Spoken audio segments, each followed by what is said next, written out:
Hey, welcome back to the Disney Plus Everyday Challenge, and today we have Aladdin and the King of Thieves. This is a 1996 sequel to the original. It's an hour and 25 minutes long. It is not Return of Jafar. So I always thought there was just Return of Jafar was the only sequel, but apparently um, this I think this is the more direct. I haven't seen Return of Jafar, but I had always thought that it was the direct sequel. But this is actually happening almost right after the ending of the original film, the classic from the one from 1992. Uh, this this one I think was direct to video, and it looks like it. It looks like a Saturday morning cartoon in many cases. The animation is nowhere near the level of the original. Maybe I'm just glorifying it in my head that it was so much better, but features tend to get a better budget for animation, and there's tends to be shortcuts when it comes to doing it for television or direct to video. Uh, Not that it's bad. There's actually some really interesting choices made in this animation wise. Um, it, Stylistically, it's great. It's just the shortcuts are apparent. It seems like sometimes the characters are unnecessarily moving when they in a shot when they should be standing still. It just it's a little bit weird to me. Color wise, especially when there's like Aladdin has to fight a bad guy, and it's yeah, the animation itself is not tremendously innovative in that moment, but the color choices, harsh reds and blues and everything else that go into it are actually really interesting.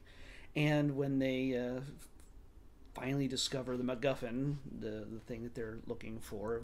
Spoiler: they, if you mention it, it's got to be in there. It's so when they find that they rather than making it a very static scene in front of say an altar or a pedestal or wherever you have to get the MacGuffin, which I won't ruin for you, but the the thing in which Aladdin stands is constantly rotating and it's moving, and it's not maybe the greatest effect, and I don't know if this is an early attempt at including three-dimensional animation into it. uh, if they did, they really covered over it with 2D. But it still has an interesting, very strange look to it. I was kind of surprised that they did that, but it was a thing. It was a choice. It was good. It was good. It was interesting, but it was not. I think there was room for improvement, but it was still. They didn't have to do it, but good for them. They went for it. Pretty much any of the other stuff.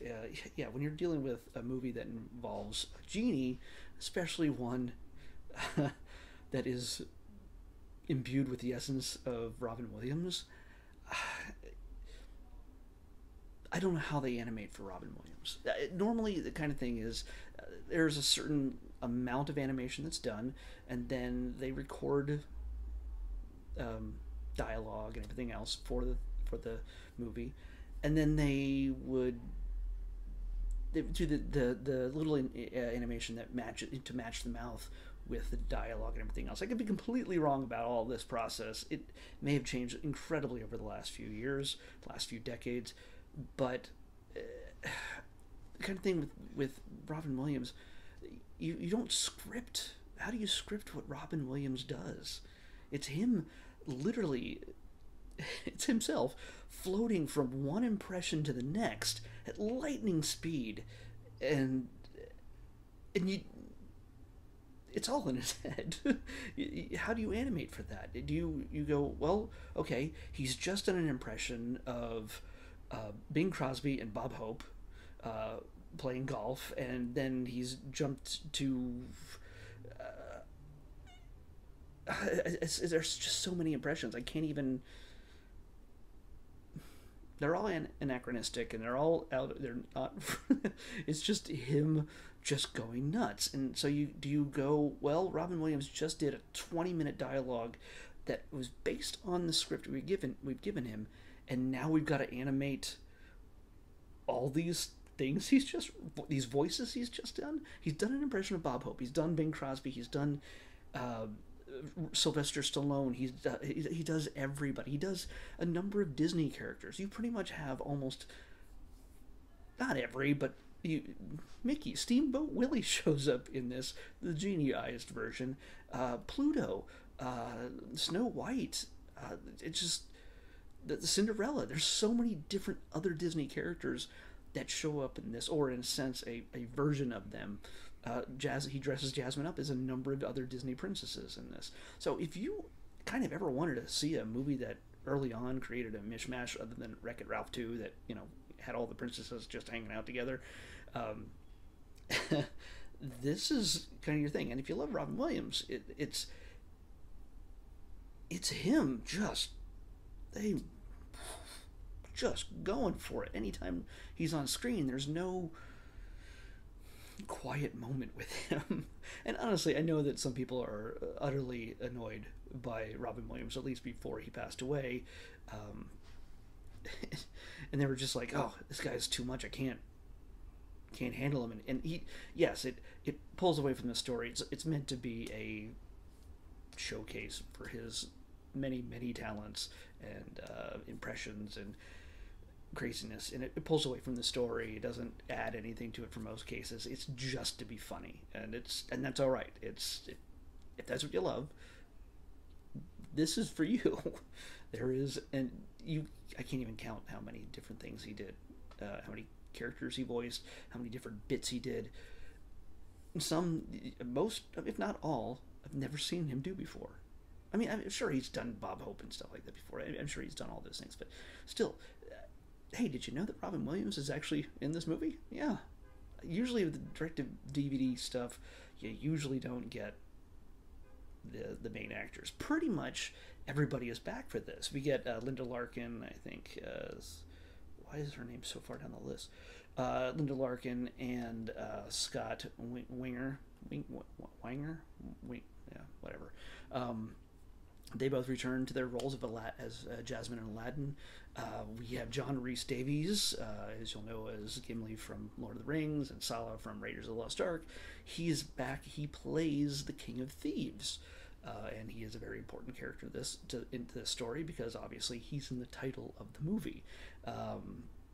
Jim Cummings is back, and Jim Cummings is Disney standard. He has to show up. I think he's legally required to show up in every Disney film.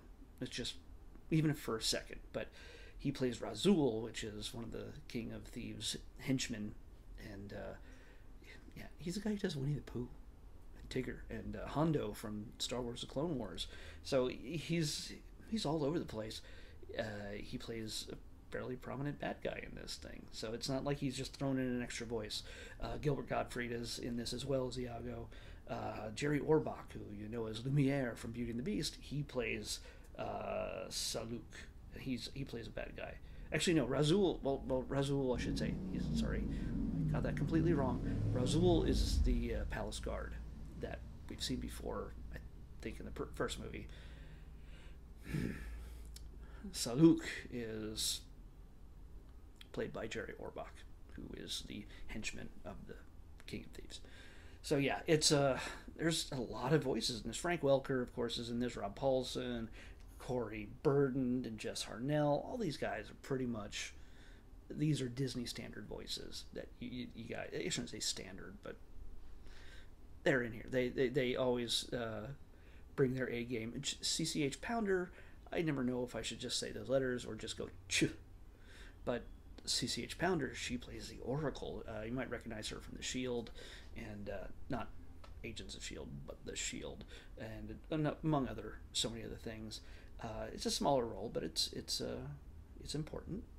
But yeah, it's got a really good cast, and it actually follows a coherent storyline. It's not just seems like it's a cash in. It's fairly predictable how things are going to turn out. It's much darker, I think, than the original film. Aladdin has to come to terms with the fact that he's getting married, and while he knows his mother is dead, he never knew his father, and he assumes he's dead as well. You know where this is going. Aladdin and the King of Thieves. So there's a lot of struggle with can you really change? Can you change someone else? for good, and it's balancing family versus self-interests, things like that. So, yeah, it's a fairly well-worn storyline, and yeah, you know where it's going to go. Pretty much know how it's going to end and what choices people will make. But still, it's actually it was much better than I thought it was going to be. I like I said, I was surprised by so many of the comedic impressions and references that were thrown out throughout this thing by Robin Williams specifically. Um, but yeah, it's it's funny. It's got action, adventure. It's a little bit darker. It's got music. Yes, it's a musical, but the songs are pretty much forgettable. Unfortunately, I think Alan Menken did the music for this again, but I mean, a lot of the songs are just, hey, instead of having exposition here where we talk about this thing, let's sing about it. And yes, that's a common thing that we normally get with musicals, but this seems very functional rather than entertaining. It the songs are not good, and I could not sing a single one of them, even whistle a tune, whistle a tune of any of them. So I think they're done in the spirit of the original, but could the movie exist without them? Absolutely. The opening sequence, the opening song, which is performed mostly by Robin Williams as Genie, as they're preparing for the wedding, and he, in the course of the song, goes through what seems like 1,000 different impressions. Uh, it might be the only essential song in this because it really sets the tone. But yeah, I don't know. Should this be a musical? Yeah, I guess it's a Disney. It's from that era. It's a Disney animated film, post Renaissance. I mean, yeah, this Renaissance is dying down at this point. And again, it's one of those sequels that did they put this in theaters? I don't think they did. Either way, music, animation, it jumps between really good and not that great. Cast wonderfuls, and I mean, if you love Aladdin and Jasmine and the whole crew, yeah, you'll want to see this. It's not essential, but it's a good time. It's not something I'm ever going to choose to watch again, though.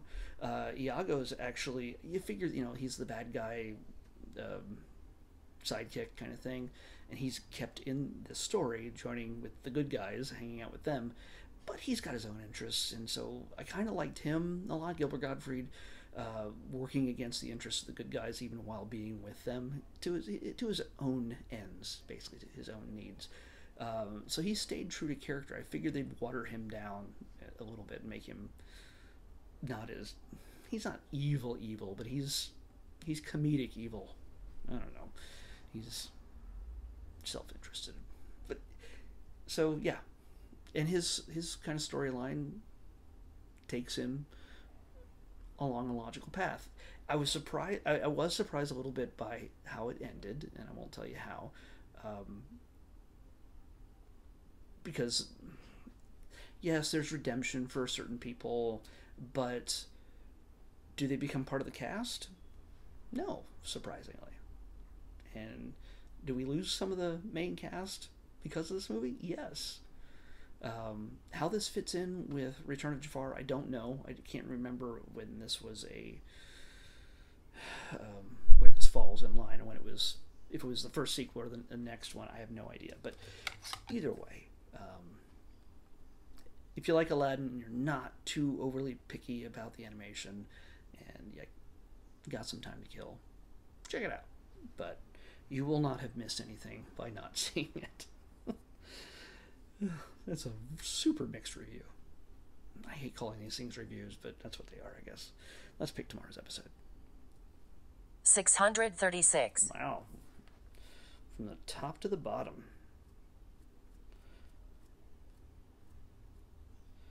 636. Okay. Well, I think we've seen the sequel to this already. Or we saw the series or something. I'm not sure which, but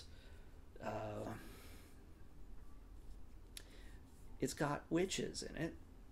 It's got twin witches in it, and of course you got to figure that's twitches. Yep,